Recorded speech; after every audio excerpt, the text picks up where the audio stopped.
Bonjour à tous, bienvenue sur cette chaîne.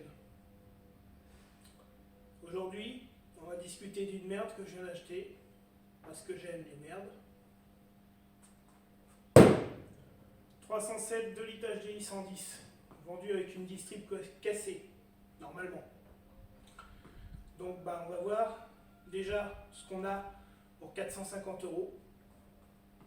J'ai acheté 450 €, le contrôle technique à moins de 6 mois. Donc je vais pouvoir faire la carte grise d'emblée. D'après le vendeur, elle roulait bien. C'était un petit jeune qui roulait avec, qui devait s'en servir pour ses études et pour son boulot, je sais pas, je pense. Pas énormément d'historique, mais bon, elle a l'air propre, et puis j'en suis pas à ma première merguez, donc les barbecues, ça me connaît.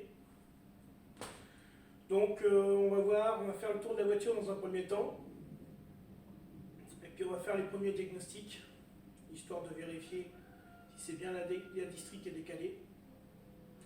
Il y a eu plusieurs garages qui sont passés, qui lui ont dit peut-être éventuellement ce serait la distribution qui serait cassée. Le moteur il tourne, donc moi j'en doute, et j'ai pas retiré les caches, mais il m'a dit qu'il avait déjà donné des coups de clé pour redémarrer. Donc bon, de toute façon, si la distri avait cassé, le moteur il serait déjà dans le sac. Donc j'ai donné des coups pour voir. On va regarder tout ça dans la seconde partie de la vidéo, le diagnostic. Bon c'est parti, on va faire le tour de la voiture pour voir ce qu'on a pour 450 balles. Alors, on fait le tour. Déjà vous voyez, pare-choc, il n'est pas à sa place, ça bouge dans tous les sens. Je dirais c'est presque normal pour une poubelle. Il manque les caches ici. Et elle a bien les lave-projecteurs qui devraient sortir. Et ça semble peut-être un peu cassé. Donc je vais voir si j'arrive à les réparer. Là, il n'y est pas là. Donc je sais pas trop. Je vais voir si elle en est vraiment équipée ou pas. Peut-être qu'elle n'est pas équipée tout simplement des lave-projecteurs. Et que c'est déjà un pare-choc de remplacement. De ce côté-là, ça brinque-balle encore plus. L'aile ici, elle est pétée. Hein, mais bon, une broutille.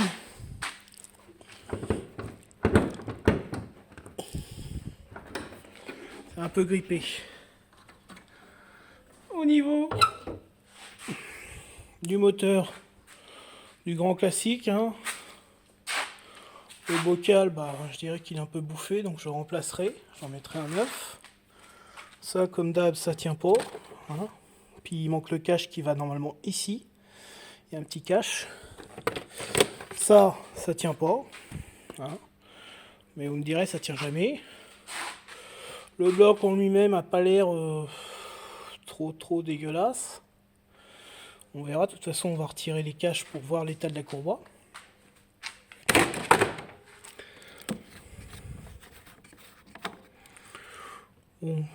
On n'arrive pas bien à... Mise au point, s'il te plaît. À voir le fond du liquide, mais bon, je présume que c'est bien marron, vu la gueule du bocal. Hein. On voit bien que le bocal est très foncé. Donc il y aura un contrôle bien évidemment sur tout ce qui est du rite, comme ça, d'admission, tout ça. Hein. Mais je vais démonter, de toute façon, je vais déposer le pare-choc. Hein. Je vais déposer le pare-choc, voir tout ce qu'il y a en dessous à réparer, etc.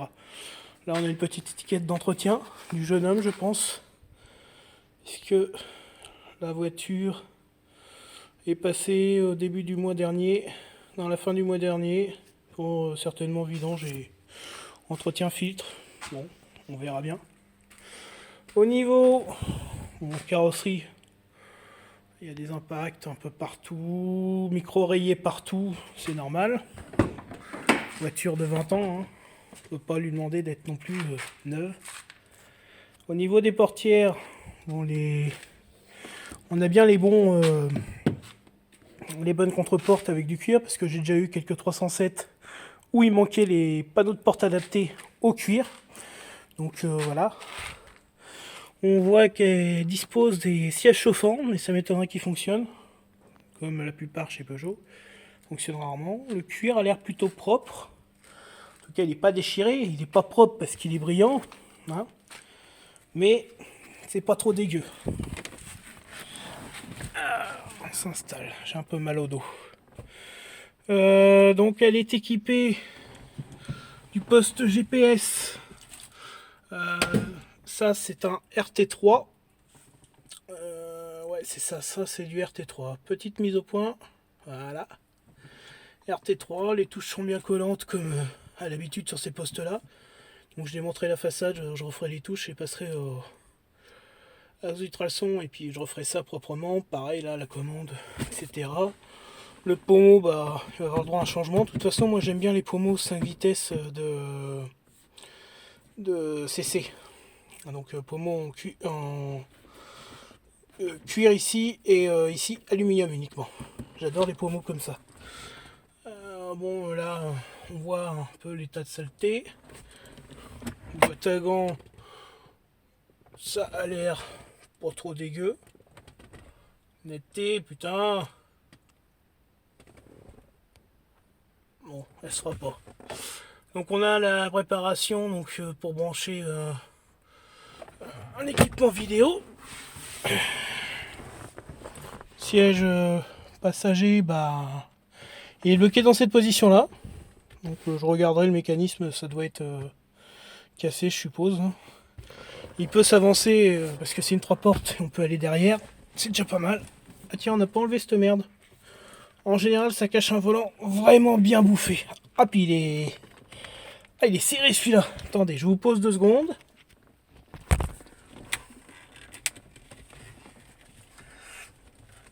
Putain de ta merde. Ah. Voilà, je vous reprends. Effectivement, hein, on croirait qu'il a été mangé le volant. Mais bon, c'est pas non plus...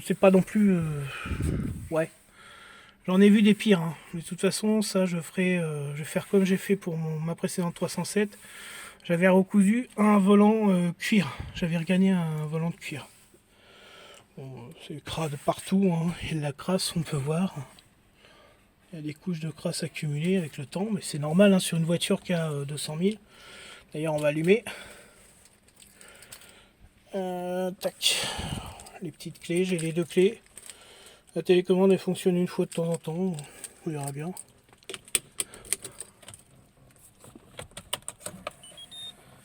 Ouais, ta gueule. Donc j'ai du gasoil, c'est bien ça. Hein, avec de remettre du gasoil. Alors, petit poste GPS, voilà, il part, mode économie d'énergie, c'est normal, le moteur tourne pas. Elle est équipée donc des rétros électrochromes, ce qui est assez sympathique. Moi j'aime bien l'effet bleuté que ça donne. Et puis ben, quand on les désactive, normalement ça redevient plus clair. Vous voyez. Bon là il faudrait que je mette une lumière pour qu'ils deviennent vraiment bleutés. À voir que du coup, donc c'est une finition griffe déjà la voiture. Ici on a le truc pour le rabat des rétros. Ça ne fonctionne pas, mais elle doit les avoir quand même, les rétros rabattables. Donc je suppose que peut-être qu'ils ne sont pas programmés, ou alors c'est parce qu'elle est en mode économie d'énergie. Sûrement aussi parce qu'elle est en économie d'énergie. Théoriquement, le monsieur, il a fait remplir la clim il n'y a pas longtemps. Donc je devrais avoir la clim dedans, ce qui est assez pratique l'été.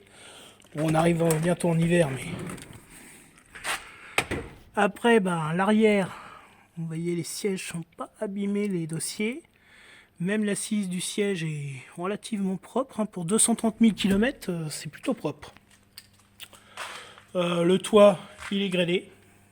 Bon, tant pis. Il n'y a pas d'antenne radio, mais pareil, ça va en mettre une. Le coffre, bah, la plage arrière est plutôt propre. C'est bien aussi parce que j'en ai vu souvent qu'il y avait des plages arrière éclatées. Dans le coffre, bah, il manque les petits caches ici qui viennent faire les compartiments. La honnêteté. Wow. Et là, on arrive du côté où ça fâche. Ah, il y a une belle baigne. Hein. Ouais. Le mec, il est parti de là-bas, il a frotté jusque là. Mais bon. Ça se refait aussi, hein, c'est pas non plus méchant. Après, les pneus sont plutôt propres également. Alors à l'avant, j'ai du Michelin et à l'arrière, j'ai du Continental. Pareil, ils sont plutôt propres hein, au niveau des sculptures, tout ça. Le témoin est bien loin et donc j'ai forcément les magnifiques jantes Challenger des Peugeot. C'est plutôt sympa aussi, j'adore cet équipement. Donc voilà, au final, elle est pas si mal que ça cette bagnole. Maintenant, il va falloir travailler un petit peu et trouver ce qu'elle a vraiment comme panne.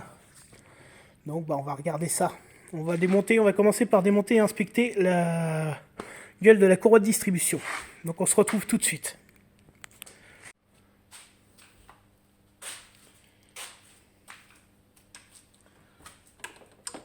Donc c'est une clé de 10.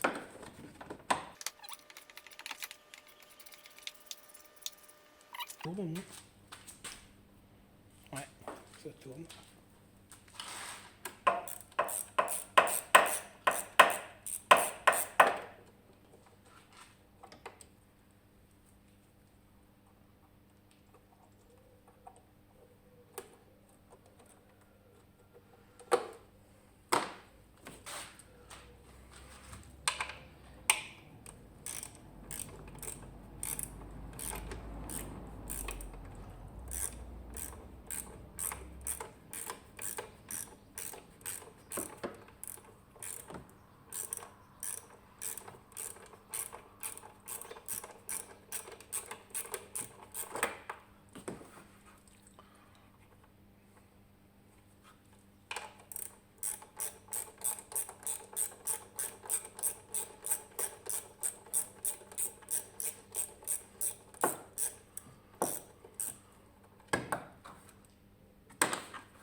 Bon, on va retirer le premier cache déjà. Clairement ça pue. Quand tu peux faire ça avec ta distrib, ça sent mauvais. Donc là, c'est pas une casse de la distribution de la courroie. Hein. C'est que je pense que le tendeur s'est fait la malle. Le tendeur de distribution a dû se faire la malle à mon avis. Parce que la courroie elle est pas pétée. Mais bon, de toute façon, faut sortir le bloc. Bon, on est fixé. Au moins on a trouvé la panne. Donc attendez-vous en deuxième épisode à... Tout simplement, on sort le moteur de la 307 à 450 €. Allez, je vous souhaite une bonne journée. Alors vous aurez compris que sur cette chaîne-là, vous verrez pas de belles autos toutes neuves avec 20 000 km où je vous parle de reprog, ouais j'ai fait ceci, cela, alors que les mecs mettent pas les mains dans leur moteur. Hein. Là, sur cette chaîne, on vous parlera de merde qui ont quelques années, forcément, et qu'on rachète pas cher pour remettre en état. Donc, je vous souhaite une bonne journée. Hein. La bise.